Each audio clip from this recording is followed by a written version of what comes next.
नमस्कार, आप देख रहे हैं 4 टीवी और आपके साथ मैं हूं प्रियंका सिंह। हमारे इस खास बुलेटिन देश दुनिया में आप सभी का एक बार फिर से बेहद स्वागत है। बुलेटिन का आगाज करेंगे बड़ी और अहम खबर के साथ। विश्व पर्यावरण दिवस के मौके पर प्रधानमंत्री नरेंद्र मोदी ने दिल्ली सरकार की सतत परिवहन पहल के तहत 200 इलेक्ट्रिक बसों को हरी झंडी दिखाई है। इस पहल का उद्देश्य दिल्ली में प्रदूषण कम करना और स्वच्छ सहित हरित परिवहन को बढ़ावा देना है। प्रधानमंत्री ने एक पेड़ मां के नाम अभियान के तहत भी एक पौधा लगाया, जिससे पर्यावरण संरक्षण का संदेश दिया गया। इस कार्यक्रम में दिल्ली के राज्यपाल वीके सक्सेना, मुख्यमंत्री रेखा गुप्ता, केंद्रीय मंत्री भूपेंद्र यादव और दिल्ली के कैबिनेट मंत्री मनजिंदर सिंह सिरसा भी मौके पर मौजूद रहे।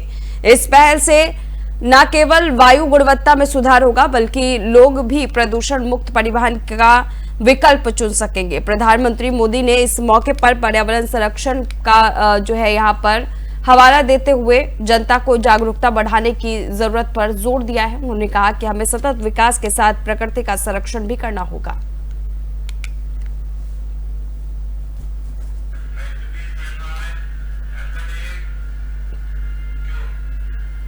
तो वहीं कर्नाटक के गृह मंत्री डॉक्टर जी परमेश्वर ने बेंगलुरु में हुई भगदड़ की घटना पर अपनी प्रतिक्रिया जाहिर की है। उन्होंने बताया कि मुख्यमंत्री ने इस घटना की मजिस्ट्रेट जांच के आदेश दे दिए हैं। जांच की रिपोर्ट सरकार को प्रस्तुत की जाएगी और यदि किसी भी स्तर पर कोई चूक पाई जाती है तो उसके खिलाफ सख्त कार्रवाई की जाएगी।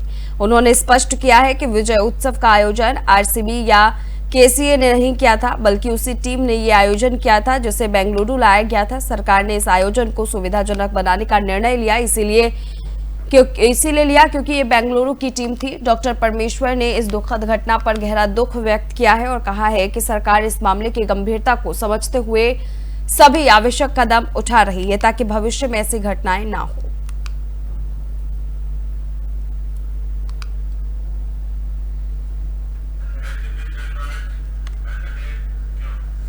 तो भारत लौटने के बाद एनसीपी और एससीपी सांसद सुप्रिया सुले के नेतृत्व वाले सर्वदलीय प्रतिनिधिमंडल के सदस्य और टीडीपी सांसद लवु श्रीकृष्ण देवरायलु ने महत्वपूर्ण टिप्पणी की है। उन्होंने कहा कि आतंकवाद केवल पाकिस्तान तक सीमित नहीं है, बल्कि यह वैश्विक समस्या है। इसीलिए पूरी दुनिया को आतंकवादी संगठनों की पहचान और उनके खिलाफ कड़े उठाने पड़ेंगे कदम। सामूहिक रूप से ये कदम उठाना होगा। उन्होंने ये भी कहा कि पाकिस्तान जैसे देशों को अंतर्राष्ट्रीय परंपराओं और नियमों का पालन करना चाहिए और आतंकवाद के खिलाफ अपनी जिम्मेदारी निभानी चाहिए। लबू श्रीकृष्ण देवरायलु ने ये स्पष्ट किया है कि आतंकवाद के खिलाफ वैश्विक सहयोग से ही हम स्थायी शांति और सुरक्षा सुनिश्चित कर सकेंगे। उन्होंने सभी देशों से आतंकवाद को जड़ से खत्म करने के लिए एकजुट होने की अपील की है।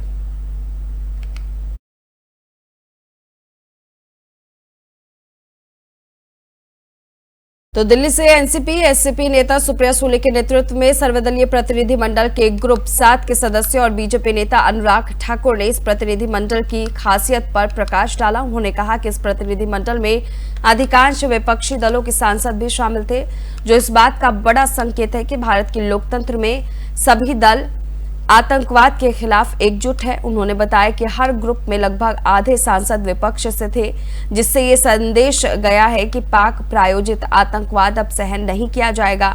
अनुराग ठाकुर ने कहा कि इस दौरे के दौरान उन्होंने कई देशों के पूर्व प्रधानमंत्री, विदेश मंत्री, स्पीकर, सांसद, थिंक टैंक, मीडिया और आम जनता से मुलाकात की है।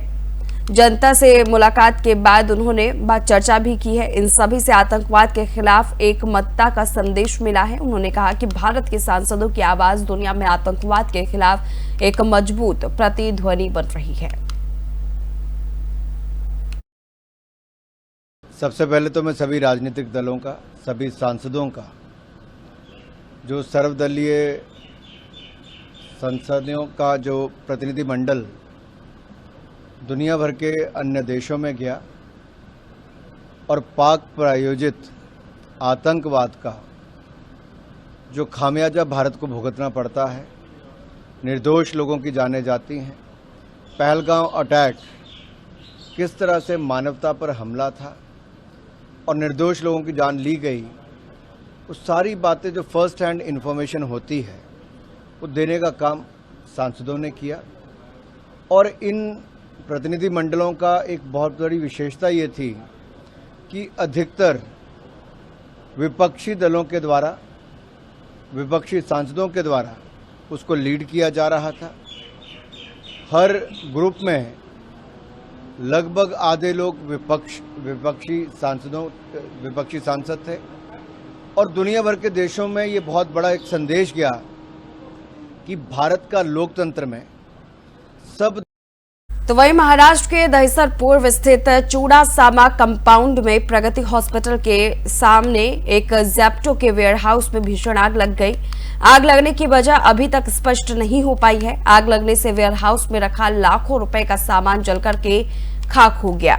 घटना की सूचना मिलते ही अग्निशमन दल के अधिकारी और दहिसर पुलिस तुरंत घटनास्थल पर पहुंचे। उन्होंने कड़ी मेहनत और तत्परता से आग पर नियंत्रण पाया। सबसे बड़ी बात यह रही कि इस आगजनी में किसी भी प्रकार की जनहानि नहीं हुई है।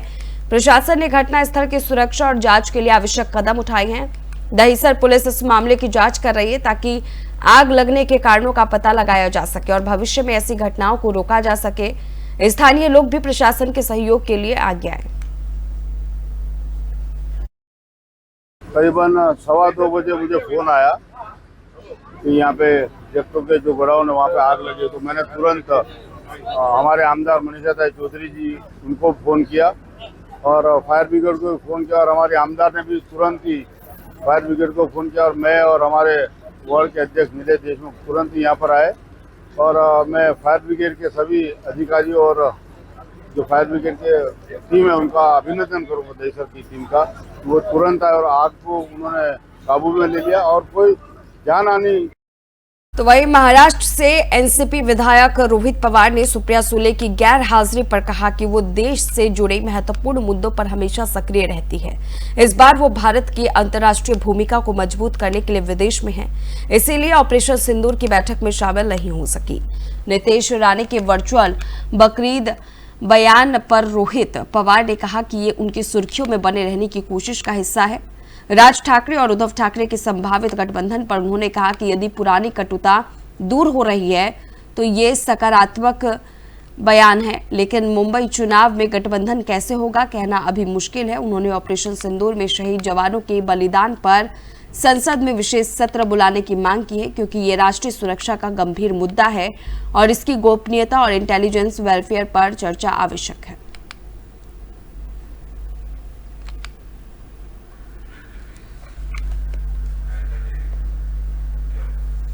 तो असम के मोरीगांव जिले में बाढ़ की स्थिति बेहद गंभीर हो गई है। अब तक 101 गांव में बाढ़ का पानी घुस चुका है, जिससे जनजीवन पूरी तरह से प्रभावित हुआ है। कई ग्रामीण इलाकों में लोगों को सुरक्षित स्थानों पर शिफ्ट किया जा रहा है। प्रशासन राहत और बचाव कार्य में जुटा हुआ है और हालात पर लगातार निगरानी रखी जा रही है।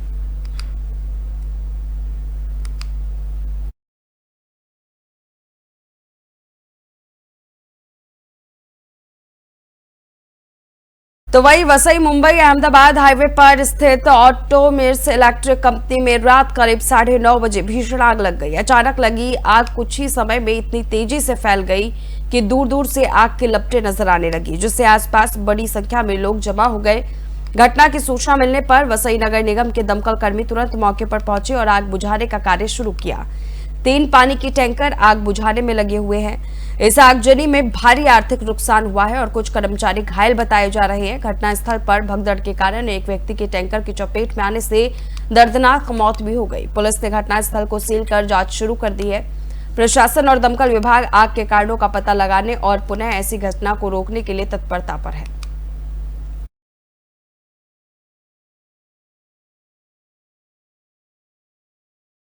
और चलिए एक अहम खबर की ओर रुख करेंगे। से ममता बनर्जी की मुलाकात होगी। बड़ी और अहम जानकारी हम आपके साथ साझा कर रहे हैं। अगले हफ्ते पीएम मोदी से ममता बनर्जी मिलेंगी। बकाया 1,70,000 करोड़ की कर सकती है मांग। केंद्र पर प्रधानमंत्री आवास योजना का फंड अभी भी लंबित है। बीजेपी ने विरोध प्रदर्शन की चेतावनी भी दे दी है। टीएमसी के खिलाफ विरोध प्रदर्शन की चेतावनी दी गई है।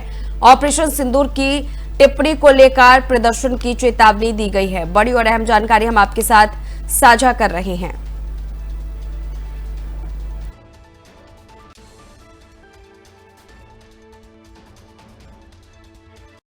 और और एक और बड़ी जानकारी सामने आ रही है दिल्ली से, जहां पर उत्तराखंड कांग्रेस की दिल्ली में अहम बैठक होगी। बड़ी और अहम जानकारी हम आपके साथ साझा कर रहे हैं। पार्टी के शीर्ष नेतृत्व के साथ मंथन किया जाएगा।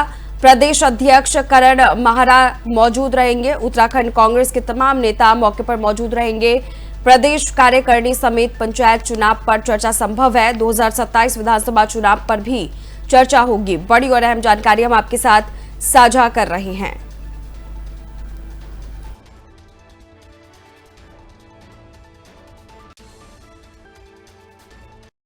इसी बीच एक और बड़ी अपडेट हम आपके साथ साझा कर रहे हैं। राहुल गांधी बीते दिन बिहार के दौरे पर रहेंगे। बड़ी जानकारी हम आपके साथ साझा कर रहे हैं। राहुल गांधी बीते दिन बिहार के दौरे पर रहेंगे। बताया जा रहा है कि राजगीरों के दौरे पर भी राहुल गांधी रहेंगे। गया में महिलाओं से संवाद का कार्यक्रम भी रखा गया है। राजगीर में राहुल गांधी ओबीसी वर्ग के सम्मेलन को संबोधित करेंगे। बड़ी और महत्वपूर्ण जानकारी हम आपके साथ साझा कर रहे हैं।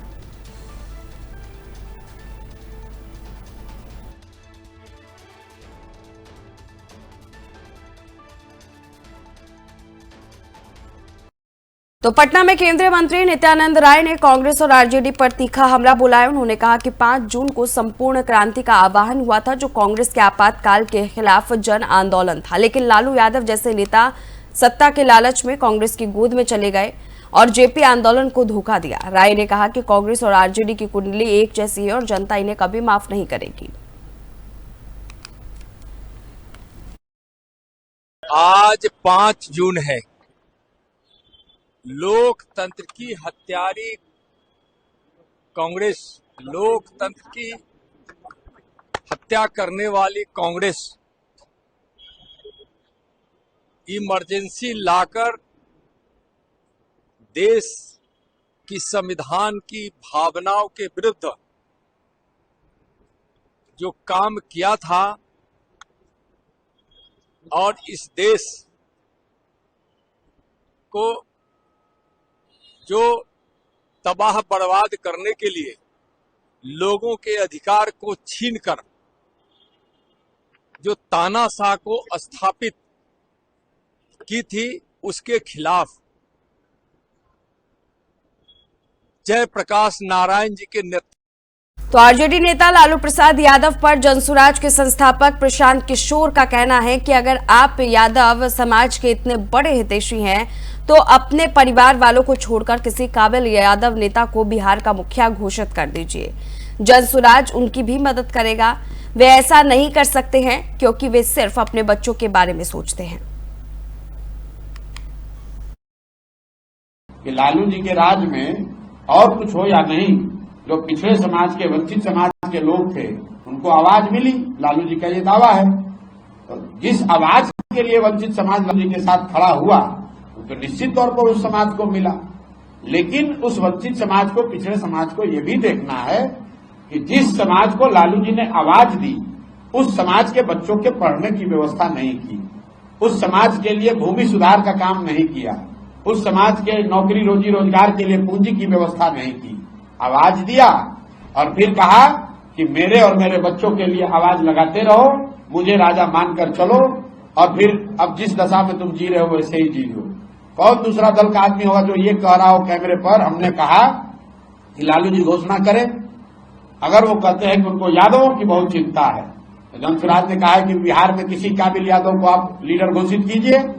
अपने बच्चे को छोड़कर, अगर आप यादवों के हितैषी हैं, तो अपने परिवार में किसी साथी, अपने परिवार परिजन को छोड़कर किसी यादव समाज के।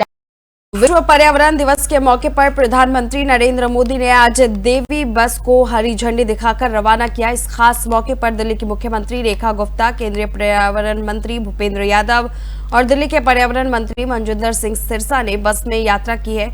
ये पहल पर्यावरण संरक्षण और हरित परिवहन को बढ़ावा देने के संदेश के साथ की गई।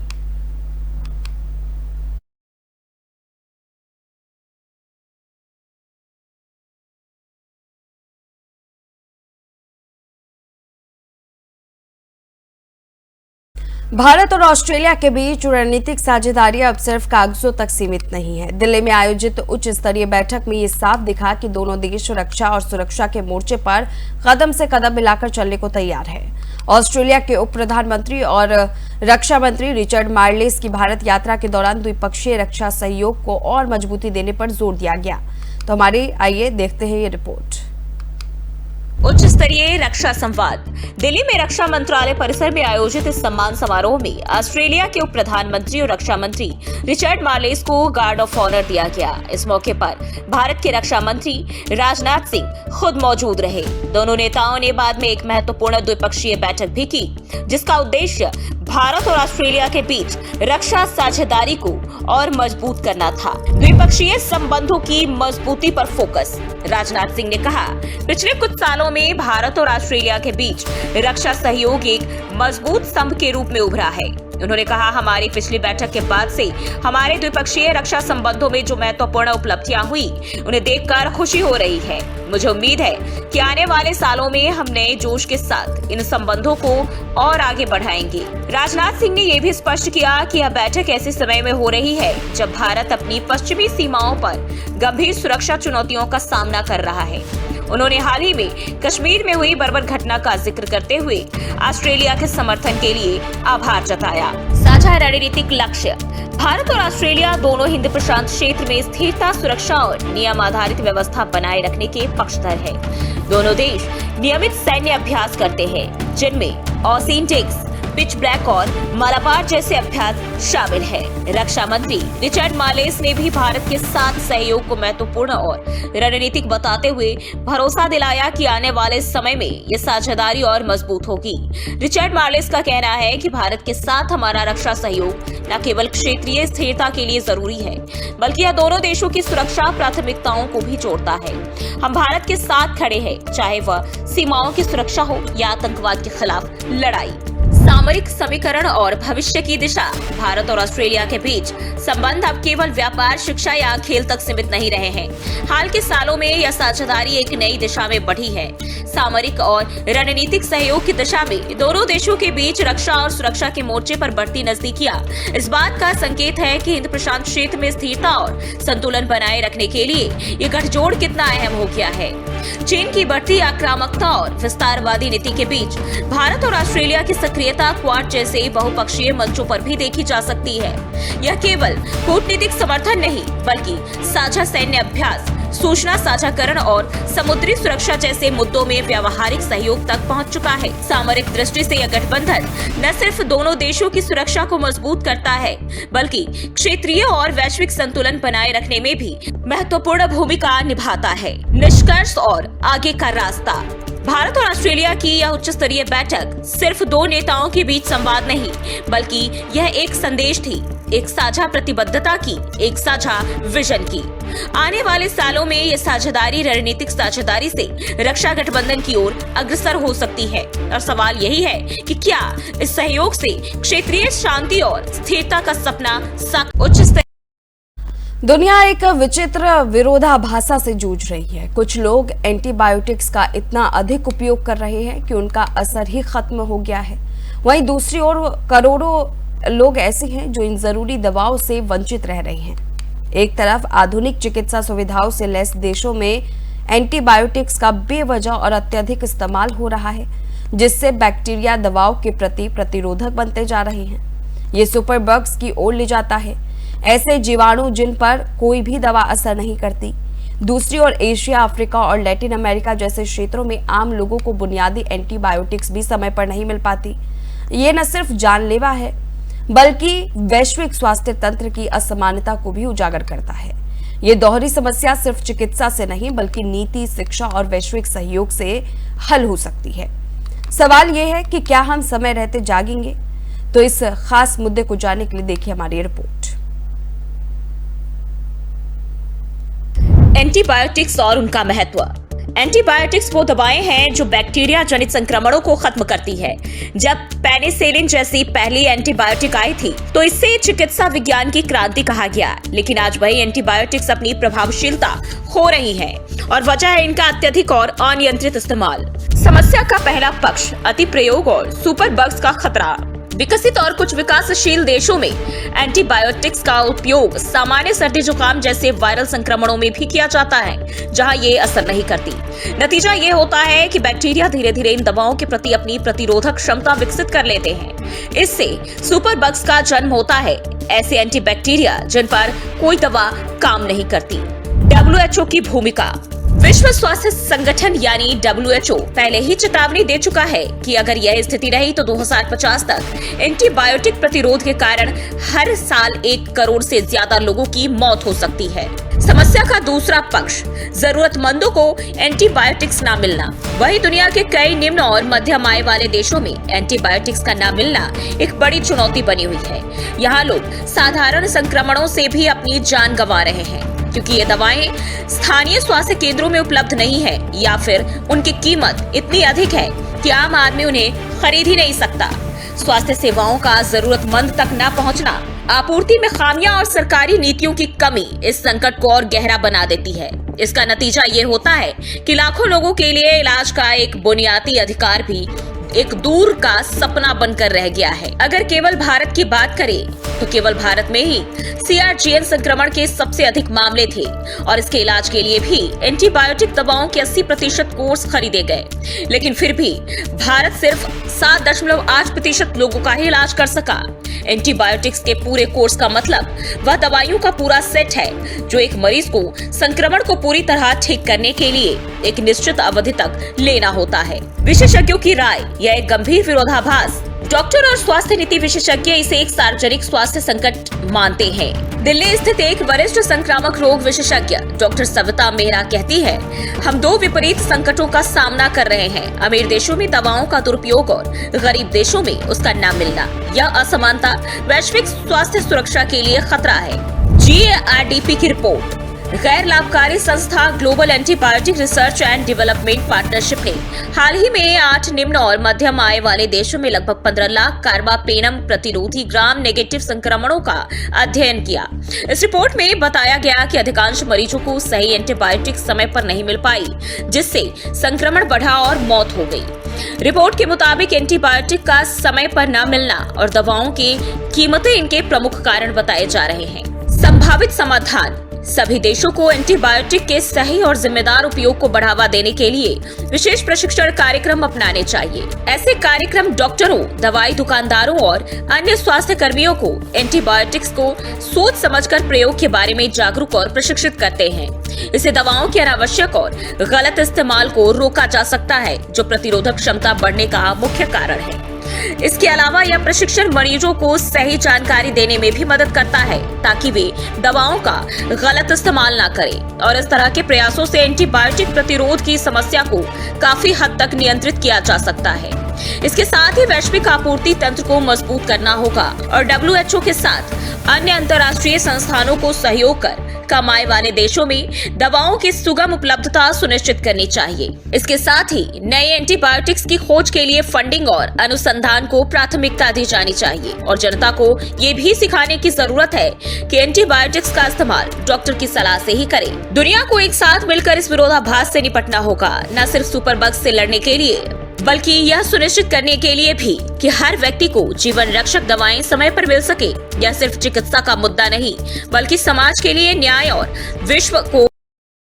तो फिलहाल इस खास बुलेटिन में बस इतना ही। रुकेंगे एक छोटे से ब्रेक के लिए। ब्रेक के उस पार खबरों का सिलसिला जारी है।